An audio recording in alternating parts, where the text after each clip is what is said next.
And as massage therapists, we learn all kinds of different techniques. We all learn the basics, and then there's all techniques go on and on and on and on.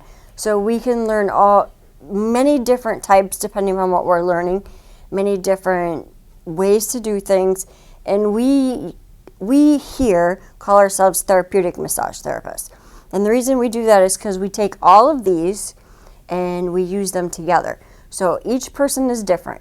As we're massaging, we learn to figure out, okay, this technique is working on this person, but it will not work on someone else. So we kind of run through the gamut and go, you're responding to this, you're not responding to this. So that helps us narrow down what techniques work for each individual, because everyone is individual.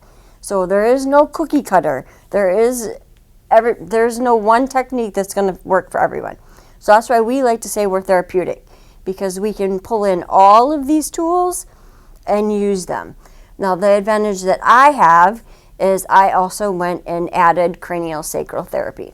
So craniosacral therapy is a very gentle, very soft touch technique that actually was originated back in the 1900s when there was an argument between the medical world, or in the medical world, that if the bones in your brain actually fuse and in your head, or if they move. So there was a big fight that was going on back and forth. And that's what started the whole craniosacral therapy side of things back in 1920s.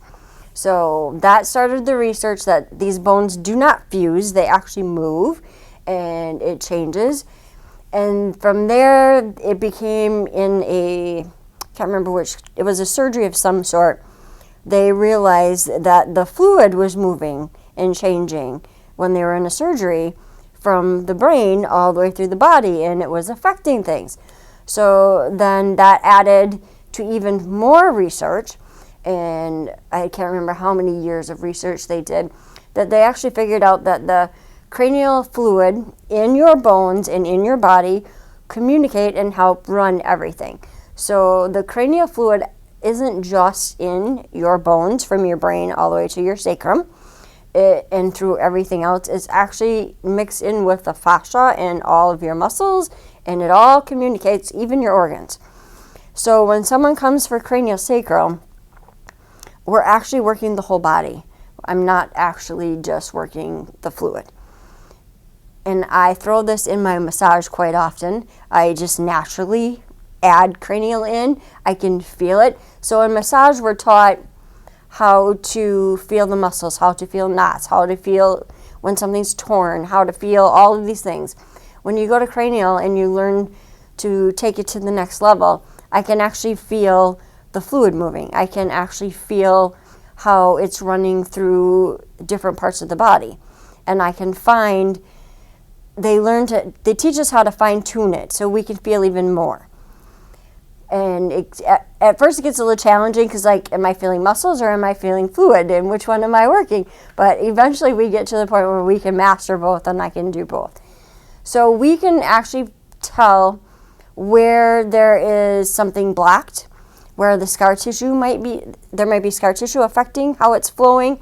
We can tell if it's actually not flowing there at all, or if it's flowing in the opposite direction.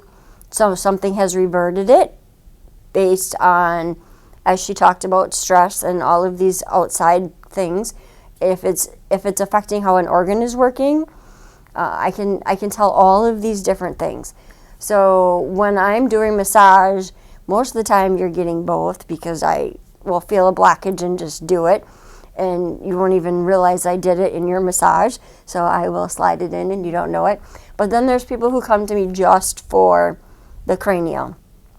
So then I am only working how all of that is working, and I'm feeling for the blockages, and I'm opening them, and I'm helping get everything flowing. So when you get all of these items flowing and working the way they're supposed to, your body can heal itself. So cranial effects from children, I work with babies, some of them who can't latch on. I help them to get the bones and everything lined up so that they can latch to actually get nutrition. I work with those that have their brain didn't come back, their bones didn't come back after surgery or after being born. I'll help realign that. I can work with people who've had past injuries and actually get it to unwind and let go and go back to normal. So I've helped people that have had issues for a very long time, and all of a sudden I can reverse it.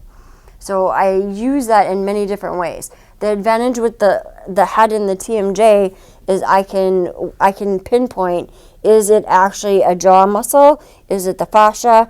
Is it a scar tissue? I can move and get them to adjust and let go in many different ways. So by using the cranial with massage, I can really do a wide variety. And then we add stretching and all these other techniques that all of us know, and we help each other and we expand it to the next level. So we share lots of stuff with our team, and we talk back and forth, and sometimes we're like, okay, you need cupping or you need whatever, and so we bounce it onto we bounce you around our staff to get the best quality that we can give you. So hopefully that explains some of how cranial works and what the difference is between cranial and massage. I hope.